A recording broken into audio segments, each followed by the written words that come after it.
This is my first exposure to this TESF series. So it's been a learning process, what I've learned so far. But I think, I left the education ministry quite some time ago. So I've spent years prior to my retirement mainly in the finance ministry. And however, I would like to first concentrate on start by actually seeing whether our education system itself are sustainable. I think Poonam raised some of those issues. And I just, today is Friday, this Monday, when we opened the Indian Express, we saw there were two stories in on education. The first one was out of Bihar. This the heading said headline was "School shut, no midday meal, children in Bihar village back to work selling scrap."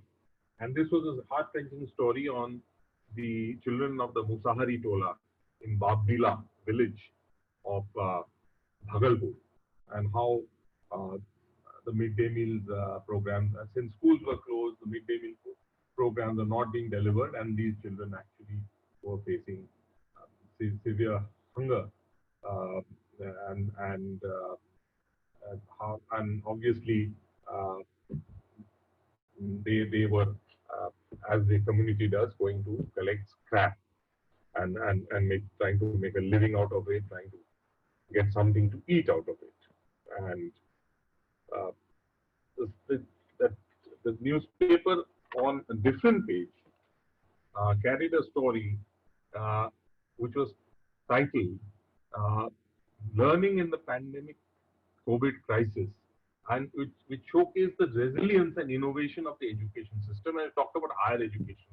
This was about, it spoke of this University Social Responsibility Fund created by the English and Foreign Languages University in Hyderabad, and how it was, and how that was used to create some jingles on FM radio.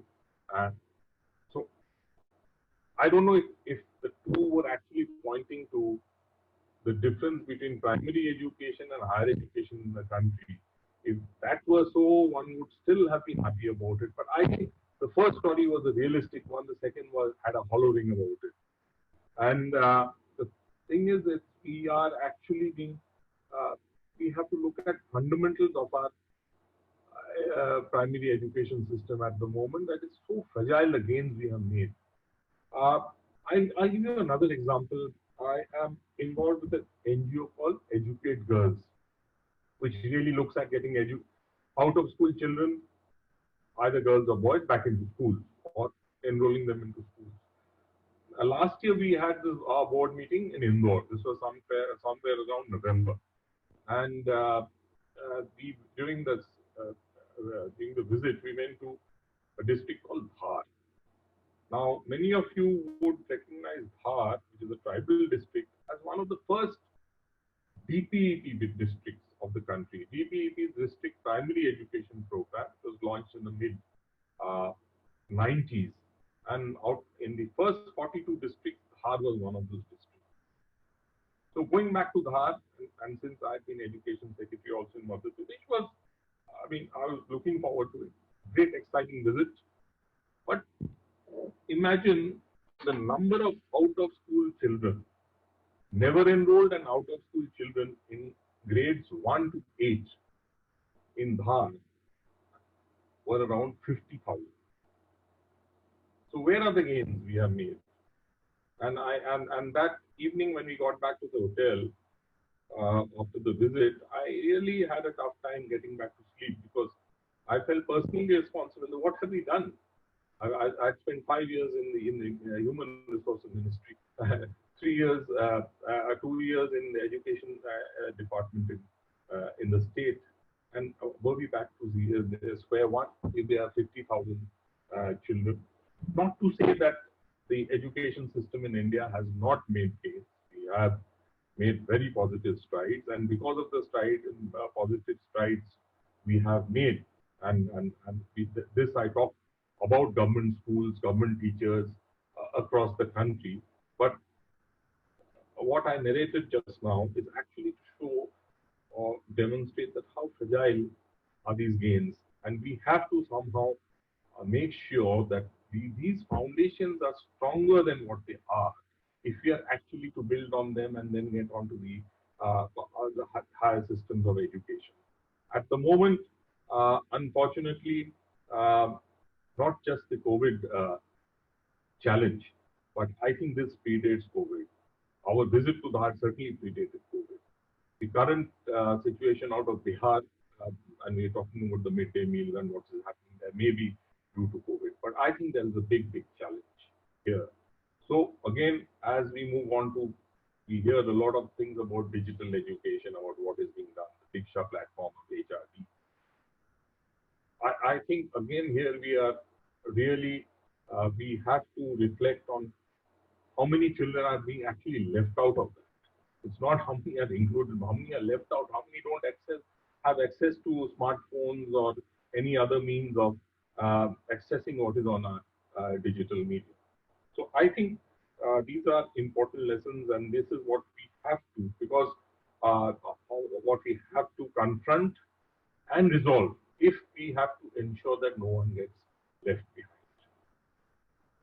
The other the point that I would like to make, and that I think has come up in some way, that even spatially, there are areas in the country which we could leave out. I mean, it's not. I'll give you examples, and this is done. This is some a committee that I did for the Rural Development Ministry, looking at human resources set up for the panchayat level. And what really hit us there, and it's a known fact, but is, other than the panchayat headquarters, suppose there's a gram panchayat, and you have a village where the panchayat is headquartered, and we have other villages or habitations around. The services, all the government services which are provided, are likely to be provided at the headquarters and not in the periphery villages and habitation. And this is equally true for education. A primary school located on the Gram Panchayat headquarters is likely to function better than one in the other settlements. And so when we go out and try and look to ensure that no one is left behind in our SDG, as we pursue the SDG goals, it's important to look at areas also. The areas, meaning the areas where children are likely to get left behind, and look at those habitations which are sparsely populated. And I think here there is a link to climate change, better agriculture, sustainable agriculture. Another NGO I'm involved with is an NGO called Parivar. Vinayak Lohani actually is the main driver behind it. Operates in Kolkata and Madhya Pradesh. In Madhya Pradesh, the Parivar has opened about 150 odd nutrition come education centers, basically in chosen habitations and carefully, and then open these centers where children come in the morning. They have some breakfast. They're given some amount of education. Then they're expected to go to school, have their midday meal, and then come back in the evening, play some games, some education, and have dinner, and then go back. But this is what the Seva Kutis, as they are known, these are the services that they provide. But the important thing is not about what they provide, but really the choice of these settlements. They're carefully chosen, and each of these settlements actually are marked by either a very bad, sort of unsettled agriculture, an uncertain agriculture, lack of greenery. So where the environmental systems are fragile, these are the habitations. Poorer people live there. The poorer communities. Whether that's linked to poorer agriculture, how strong is that link? That these are things to be explored. But I think as we look at these habitations, look at children there, look at education systems there, they're likely to lead to better agriculture, more sustainable agriculture, or uh, elements related to climate change, even locally, and that would be ingrained in the education system. Uh, on urbanization, we have, of course, heard a lot, and this excellent work being done by IIHS, and we will certainly learn from that. But I think in this entire discourse, and as I'm just putting on my finance hat, uh, one has to look at how far in our federal structure, something which Poonam in the presentation spoke about. How far are we respecting the federal structure, and how far are we taking measures to strengthen it? At one level, we can say we're not a federation at all, which would also be technically true. And I recall when I was with the 13th Finance Commission, this question had been posed by our chairman, Dr. Kelkar, to the Ministry of Law in some sort of a note, and they came back and said, "You're not a federal structure." That could be one of the answers, but the fact remains that in whatever form we are a federal structure, and we must respect that federal. So local government, because I think local government, both in the rural and urban areas, strengthening of local government is a must for anything we do with urbanization. And urbanization is something, and dealing with urban problems, it cannot be dealt with from Delhi or even from the state capitals. And I think we have been really not taken adequate steps for that.